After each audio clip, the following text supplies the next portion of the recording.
Hello and welcome back to the Soul Full of It podcast, where the cosmos meet the cards and the mundane becomes magical.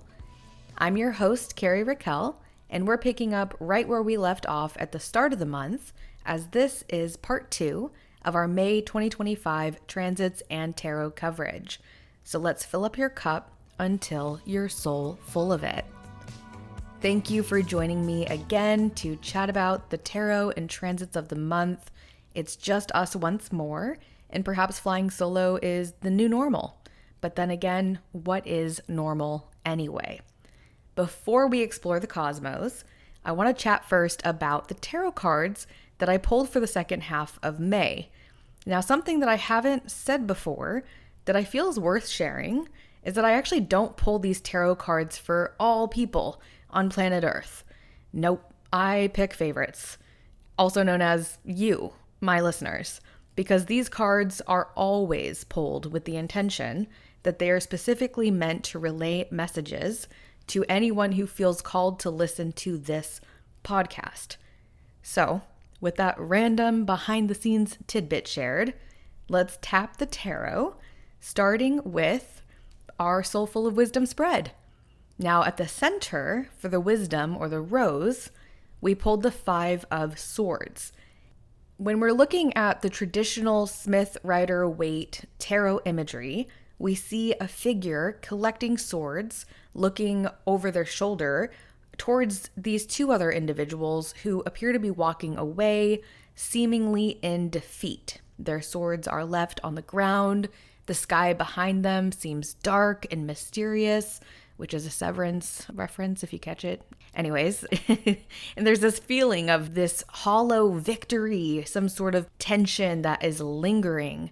And this card reminds us to look at the mental battles that we're currently engaging in, asking ourselves, are they worth it? What is the deeper fear that lies beneath my desire to, quote, be right? Now, this card is often one that feels uncomfortable when you pull it, because it shows what happens when we engage in mental battles that leave everyone feeling like they lost. It's the energy of conflict, cutting words, tripping out with your ego, and the kind of winning that doesn't actually feel like a win, and certainly doesn't nourish the soul. As we step into Gemini season, this card is asking us, are we speaking to connect, or are we trying to dominate the conversation with our thoughts, our opinions, our hot takes? Are we seeking the truth, or are we just trying to be right, trying to assert our power in the conversation? So what's the wisdom here with the 5 of Swords? I think it's that not every argument is worth the energy, and not every hill is one you should die on, metaphorically speaking. And it's good to not fall victim to the temporary temptation to weaponize words that can't be taken back. It's powerful to set aside our pride and to take a pause, asking if we're listening as much as we're speaking, and if what we're saying even brings value to the conversation. It's kind of one of those, if you have nothing nice to say, don't say anything at all kind of energies. Next, we have the Queen of Swords, which we pulled in the position of what wants our attention. It's the thorns on the rose. It is the cross that is challenging the center, the wisdom, the rose. And in the imagery of this card, we see the queen seated on her throne. She has a sword in her right hand, and her left hand is extended up toward the sky. She is sharp-witted and she is sovereign. She represents discernment, boundaries, and truth-telling. But her challenge comes when intellect is centered more than emotion, more than heart. When clarity turns into coldness. She can think her way through the fog, but she sometimes forgets to soften what she has to say about what it is that she believes she is perceiving. In this position, the Aries Queen reminds us that discernment is powerful, and in order to be effective, it also needs to be paired with compassion. The Queen of Swords is a reminder to us to say what we mean without being mean about how it is we go about saying it. It's possible to uphold the truth and still be kind at the same time. Below those two cards, we have another card in the sword family. For the basis or root, we pulled the 10 of Swords. Now, this is one of those cards that has imagery that can evoke big feelings and reactions. Because the 10 of Swords in the Smith Rider Waite deck depicts a person laying face down with 10 swords stabbed into their back, with a dark sky looming over them in the distance. The message here at first glance is simple. Something has died. Something is over. And even if it's painful, we know deep down that it needed to go. It also has nothing to do, of course, with actually dying, and everything to do with all the thoughts running wild, creating false narratives when you find yourself reading into things that don't mean anything more than what is actually on the surface, and instead utilizing the power of one's mind to inflict self-harm. The 10 of Swords is a card that calls our attention to a narrative that is done, whether we are ready to let it go or admit that or not, because this card shows up when it's time to stop hitting rewind and replaying the worst moments, and instead start pressing play, being brave enough to say, you know what, I used to think that, but I've changed my mind now. This is a card that reminds us that it is not only necessary to change our mind, it is freedom in practice. And lastly, for the guidance or the sun at the top of the spread, we pulled the Emperor. As the only major arcana card in the spread, the Emperor provides structure through sacred authority. He's card number 4, which in numerology is also the number of stability. In the imagery of this card, you see the Emperor sat on his throne. He has a staff in his right hand, similar to the Queen of Swords, and in his left hand, it's facing open, seated on his throne. He has a long white beard symbolizing his wisdom beyond years. Behind him are mountains, which speak to the big presence that he has, and again, that focus on stability. He is both taking the lead and also open and receptive to receive. He gives feedback, and he also welcomes it. Ruled by Aries, this card is the embodiment of Saturn's upcoming journey through Aries, reminding us that in order to rule, we have to take up space, speaking truth to power, even when our voices shake. The Emperor says, lead yourself and let everyone else figure out their own pathway forward. Build a kingdom that supports the truth of who you are while creating space for who you are becoming. You don't need to prove your power. You just need to claim it. Do you notice the theme building here between these 4 cards? That's a whole lot of swords energy with the 5 of Swords, Queen of Swords, and the 10 of Swords. I think this indicates that the second half of May is all about the mind.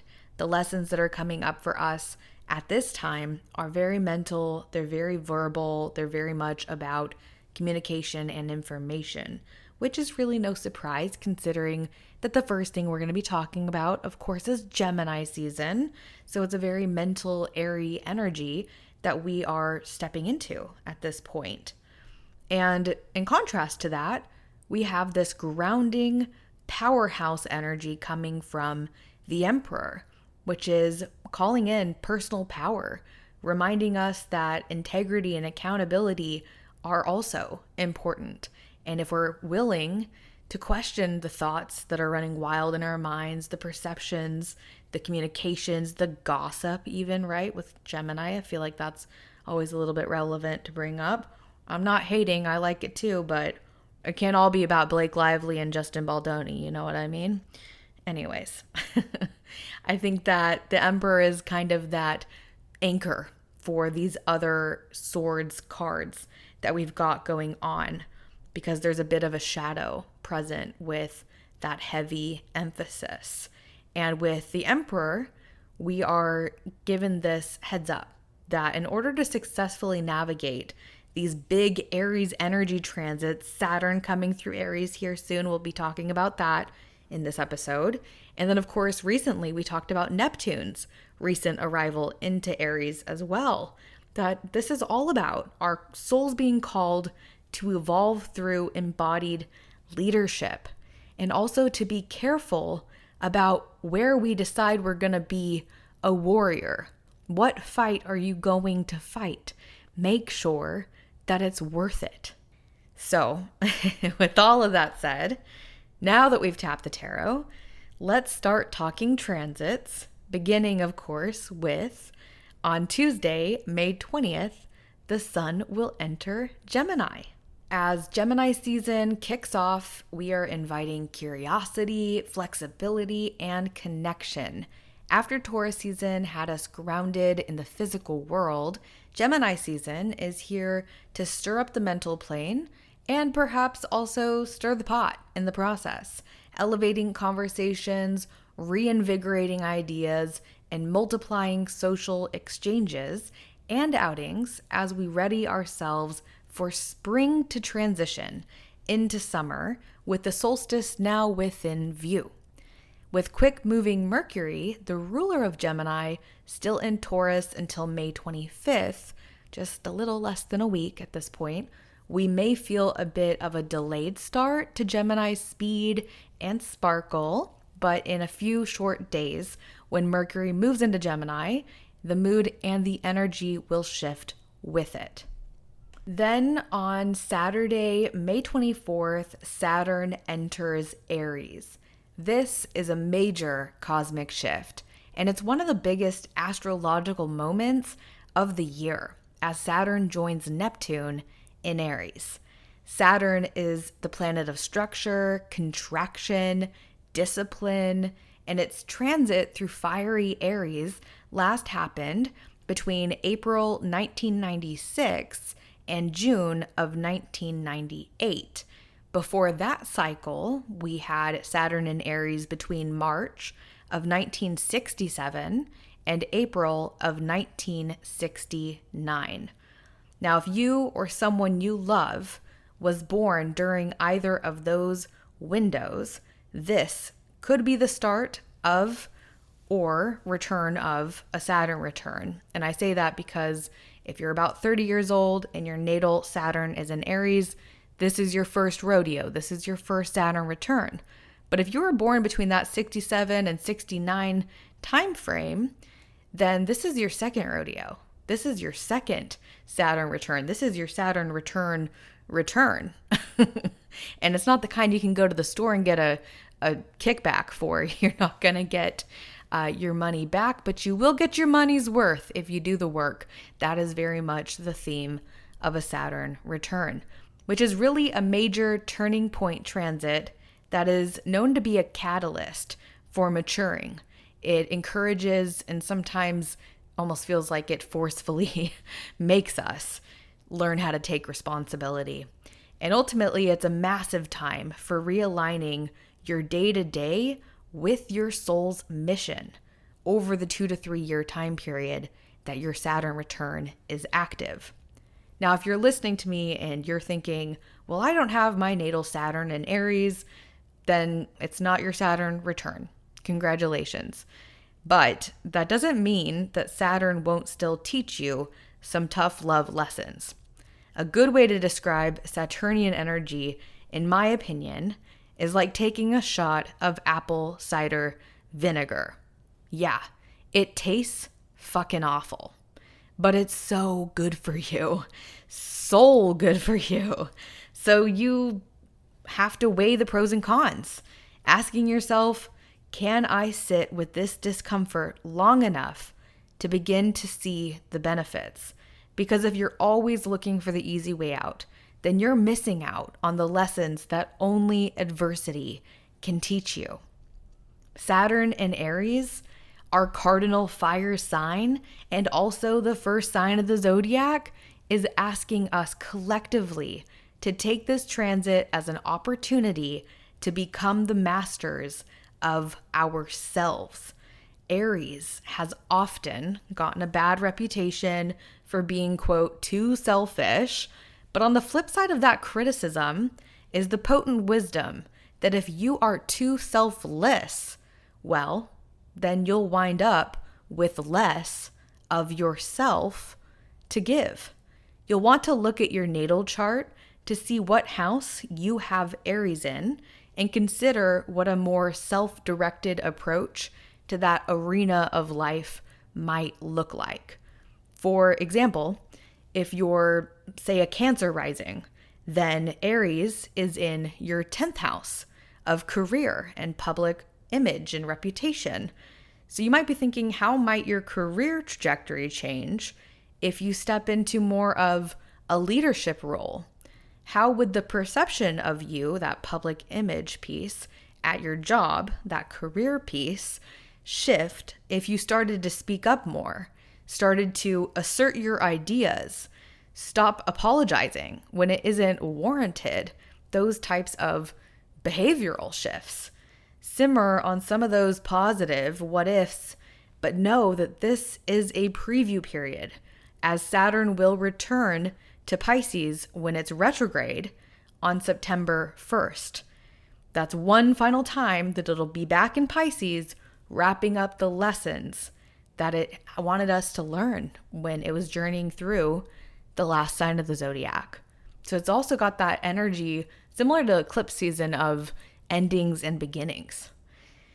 And also with that final Pisces chapter, with that happening in September, that's going to last until February 13th of 2026, which is when Saturn will return to Aries and see the transit all the way through, remaining in Aries until April of 2028. So for those with their natal Saturn in Pisces, shout out to you because you have been in it and you have probably been through it in your Saturn return. But I have good news for you, because this is going to feel like a welcome breather in between pressure points. So if you have your natal Saturn in Pisces, let this be the good news, that the challenges of building structure within the Piscean realms of spirituality, emotional expression, and unseen realms, that's no longer center stage. And this summer's preview period of Saturn in Aries gives you space to integrate the lessons that you've already learned and ready yourself for that final chapter where you will begin to see the benefits of all that apple cider vinegar you've choked back, metaphorically speaking. Unless you've actually been doing that, in which case you go Glen Coco. That's pretty awesome.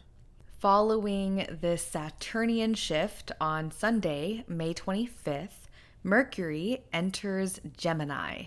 Now we're really feeling like Gemini Islanders. Mercury has returned home to Gemini, bringing with it fast thinking, witty exchanges, an increase in curiosity, and high volume communication. Your inbox is about to be overflowing.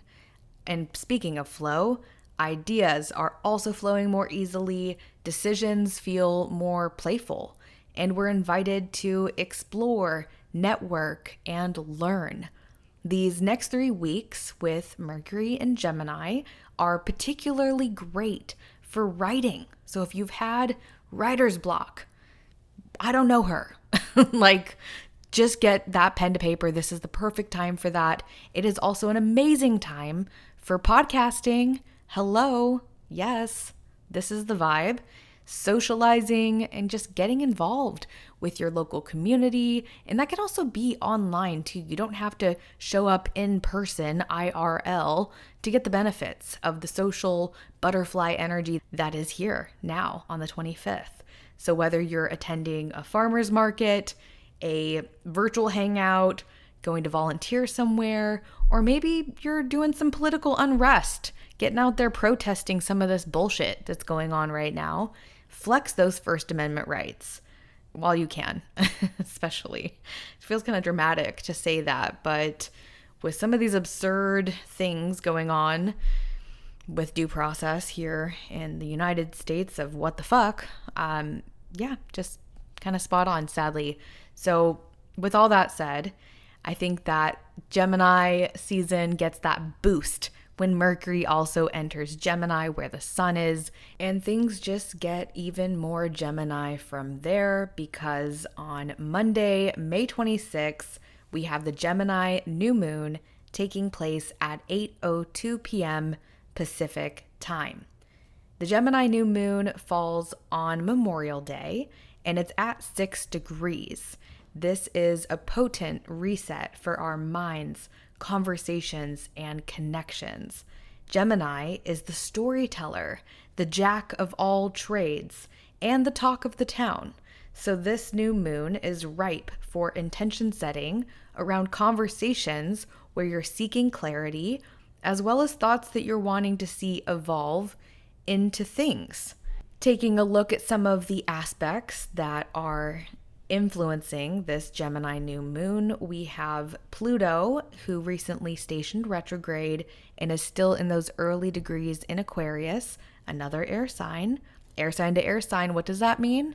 It's a 120-degree angle. It is a helpful, supportive trine aspect, and it's going to offer us more of a psychological insight and encourage the dialogues that we're having to be more transformative, to allow our words not only to challenge, but to heal, and encouraging us to be open-minded, be open to rewriting narratives, the way that we are thinking of things, kind of leveraging all those swords cards that we talked about at the beginning of this episode. I think that's really central for us to be considering during this Gemini new moon.